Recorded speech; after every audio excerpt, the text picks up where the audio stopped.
નમસ્કાર દર્શક મિત્રો. બોલિવૂડના હિમેન, ભારતીય સિનેમાના રિયલ હિમેન ધર્મેન્દ્રજીનું આજે છેલ્લા 10 દિવસથી અફવા ઉડી, પરંતુ આજે ખરેખર 89 વર્ષની ઉંમરે એમનું નિધન થયું.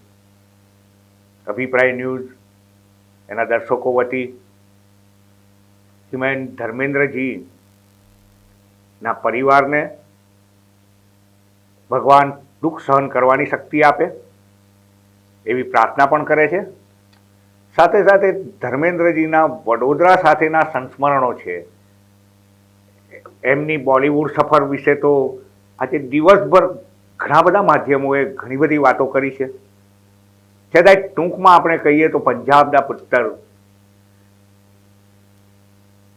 દિલ ભી તેરા હમ ભી તેરે ફિલ્મથી 1960માં એમણે બોલિવૂડમાં પદાર્પણ કર્યું. મૂળ તો તેઓ દિલીપ કુમારના આશિક હતા ફિલ્મોમાં આવતા પહેલાં, અને ફિલ્મોમાં આવ્યા પછી પણ દિલીપ કુમારને તેઓ અભિનયના બેતાજ બાદશાહ સમજતા હતા. ધર્મેન્દ્રની ઇમેજ બોલિવૂડમાં હિમેન તરીકે હતી. તેમણે 65 વર્ષની તેમની ફિલ્મી સફરમાં 300થી વધુ ફિલ્મોમાં કામ કર્યું છે. એક રેકોર્ડ એમના નામે છે કે એક જ વર્ષમાં 9 હિટ ફિલ્મો એમણે આપી છે. અને તેમ છતાં એમની યાદગાર ફિલ્મોમાં શોલે, મેરા ગાંવ મેરા દેશ, ચુપકે ચુપકે, સત્યકામ, ફૂલ ઓર પથ્થર કે જ્યાંથી તેમની હિમેનની ઇમેજ બની ખુલ્લા બદન સાથે. અત્યારે તો કટ બોડીનો એક જમાનો છે ને, જીમમાં જઈને અભિનેતાઓ, યુવાન અભિનેતાઓ એવી બોડી બનાવે છે, પરંતુ ધર્મેન્દ્ર ખેતરોમાં કામ કરીને કુદરતી એવી બોડી સાથે હતા, એટલે બોલિવૂડના પહેલા હિમેન તરીકે ઓળખાયા અને જીવનભર હિમેન રહ્યા. એમણે વિવિધ પ્રકારની ભૂમિકાઓ કરી છે. ખાસ તો એમના જોડીદાર, એમના જુનિયર કહેવાય એવા આજના બોલિવૂડના મહાન અભિનેતા Amitabh Bachchan angry young man તરીકે ઓળખાયા, પરંતુ જ્યારે ધર્મેન્દ્રનો ગુસ્સો ફાટે ત્યારે લાગે કે બચ્ચન સાહેબ પણ ક્યાંક ઢીલા પડે. અને શોલેમાં એ જ સીન આપણે જોઈ ચૂક્યા છે. ડ્રીમ ગર્લથી શરૂ થયેલી એમની સફર છેવટે જુગનુની આસપાસ હેમાજી સાથે એટલી ઘનિષ્ઠ થઈ ગઈ કે ડ્રીમ ગર્લને વાસ્તવમાં તેઓ પોતાની પત્ની બનાવી ચૂક્યા. થોડા ઘણા વિરોધ વંટોળ વચ્ચે પણ હેમાજી અને એમનું લગ્ન જીવનનું સફર પણ ખૂબ ચાલ્યું. 2 દીકરીઓ થઈ. તો પ્રથમ પત્ની પ્રકાશ કૌર સાથેના લગ્નથી તેમના બંને દીકરા અને એમના જેવી હિમેન જેવી છાપ ધરાવનાર સની દેઓલ અને બોબી દેઓલ, એ બંને પણ ધર્મેન્દ્રની ફિલ્મી સફરને આગળ વધારી ચૂક્યા છે. અને છેલ્લે એમણે જે પિક્ચર બનાવ્યું અપને તો અપને હોતે, એ જે ગીત છે એનું જે યાદગાર ગીત છે, પરંતુ તેઓ માત્ર આ ફિલ્મથી પોતાના પરિવાર સાથે જોડાયા છે એવું નહીં, પરંતુ સમગ્ર ફિલ્મી પરિવાર એમનું પરિવાર રહ્યું છે. અને પરિણામે આજે 89 વર્ષે ચૂપચાપ તેઓને વિલેપાર્લેના સ્મશાનમાં અંતિમ સંસ્કાર માટે લઈ જવા ત્યારે સમગ્ર બોલિવૂડ ત્યાં ઉમટી પડ્યું. એમના જમાનાના સિનિયર, જુનિયર, એમની સૌથી વધારે સારી જોડી આશા પારેખજી સાથે જામી આયા સાવન ઝુમકે, મેરા ગાંવ મેરા દેશ. પણ એ સિવાય એમણે બંદીની અને એવી યાદગાર ફિલ્મોમાં નૂતનજી સાથે પણ કામ કર્યું છે, વૈદાજી સાથે કામ કર્યું છે, તો જીને રમાન સાથે કામ કર્યું છે. તો રેખાજીનું આજે પણ એ તોફાન મસ્તીવાળું ગીત લોકોમાં પ્રિય છે. હવે ધર્મેન્દ્રજી આપણી વચ્ચે નથી. ફિલ્મી દર્શકોને પણ એમની ખોટ ચાલશે. એમના ડાયલોગ કુત્તે ખમીને આજે પણ આપણા કાનમાં ગુંજે છે. પરંતુ હવે આપણે વાત કરી રહ્યા છે વડોદરા સાથેના એમના સંસ્મરણોની. અલગ ઝલક શારદા સિનેમા જે જૂની હતી ત્યાં લલકાર ફિલ્મના પ્રીમિયરમાં તેઓ રાજેન્દ્ર કુમાર સાથે પધાર્યા હતા.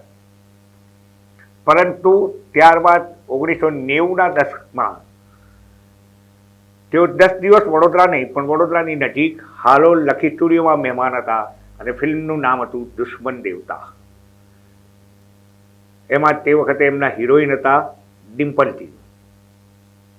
અખબારો વચ્ચે સ્પર્ધા હતી.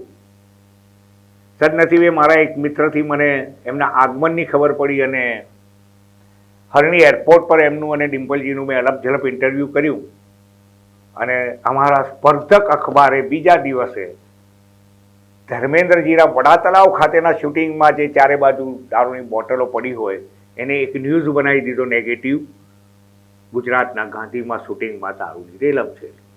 અને મિત્રો, અખબારોના પ્રતિનિધિઓને ઇન્ટરવ્યૂ લેવાનું ત્યાં પ્રતિબંધ મુકાઈ ગયો.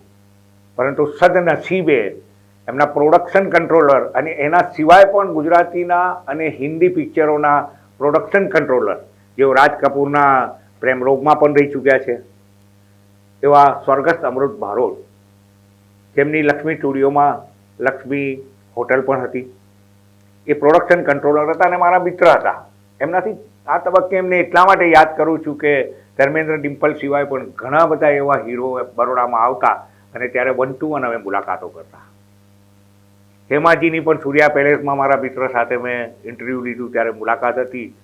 એટલે મને આવી તક મળી છે. પણ વાત કરીએ ધર્મેન્દ્રજીની, તો જ્યારે અમે ધર્મેન્દ્રજીને ફરી એકવાર લાંબુ ઇન્ટરવ્યૂ કરવા માટે અહીંયાથી રવાના થયા તો મારા કેટલાક મિત્રો બીજી ગાડીમાં એમને અમારી સાથે જોવાને મળવા માટે આવેલા હતા, જે ધર્મેન્દ્રજીના ખૂબ સારા પ્રશંસક નહીં પણ હું એમ કહું કે જનૂની અને ગાંડા પ્રશંસક મિત્રો હતા વડોદરાના. અચાનક એમને પીઠનો દુખાવો પડ્યો અને ધર્મેન્દ્રજી શૂટિંગમાંથી બ્રેક લઈ અને લખી સ્ટુડિયો તરફ નીકળ્યા 118 એનીમાં. અને આ મારા મિત્રોને ખબર પડી તો હું ડિમ્પલજીના ઇન્ટરવ્યૂમાં હતો અને એના ગાંડા આશિકો એમ્બેસેડર કારમાં N118 એની સાથે સ્પર્ધા કરતા વડા તલાવથી હાલોલ લકી સ્ટુડિયો સુધીને બિલકુલ એમની સાથે રહ્યા. સંખેડાના 2 બાઇક પર પણ ધર્મેન્દ્રના એવા આશિકો હતા. લકી સ્ટુડિયો આવ્યો ને ધર્મેન્દ્રજીની ગાડી તો સ્ટુડિયોમાં જતી રહી. ધર્મેન્દ્રજી નીચે ઉતર્યા અને પેલા લોકો સ્તબ્ધ હતા, કારણ કે ધર્મ ગરમ હોય એવી એક છાપ પણ હતી. એટલે ધર્મેન્દ્રએ જ્યારે એમને આવકાર આપ્યો, એમને બોલાવ્યા કે આવો આવો આ જાઓ, તો એ લોકો સ્તબ્ધ થઈ ગયા હતા. બિલકુલ દરવાજા પર સ્ટેચ્યુ હતા. પરંતુ ધર્મેન્દ્રએ ત્યારે ફરીથી આગળ આવીને કહ્યું કે आओ मैं जानता हूँ तुमको तस्वीर खींचवानी है, लेकिन एक टिप देता हूँ बच्चे, अपनी जान को खतरे में मत डालो. અને તેમ છતાંય એવા વડોદરાના 5 મિત્રો અને સંખેડાના 2 બાઇક સવાર જે ધર્મેન્દ્રના આશિકો હતા, એમણે આ દુશ્મન દેવતા પિક્ચરના શૂટિંગમાં આવેલા ધર્મેન્દ્ર સાથે ખૂબ મસ્તીથી ફોટોગ્રાફ લેવડાયા અને ધર્મેન્દ્રજીએ આપ્યા પણ ખરા. તો આ એક વડોદરા સાથેનું યાદગાર સંભાળનું અભિપ્રાય ન્યૂઝ દ્વારા અમે આપની સમક્ષ મૂકી રહ્યા છે.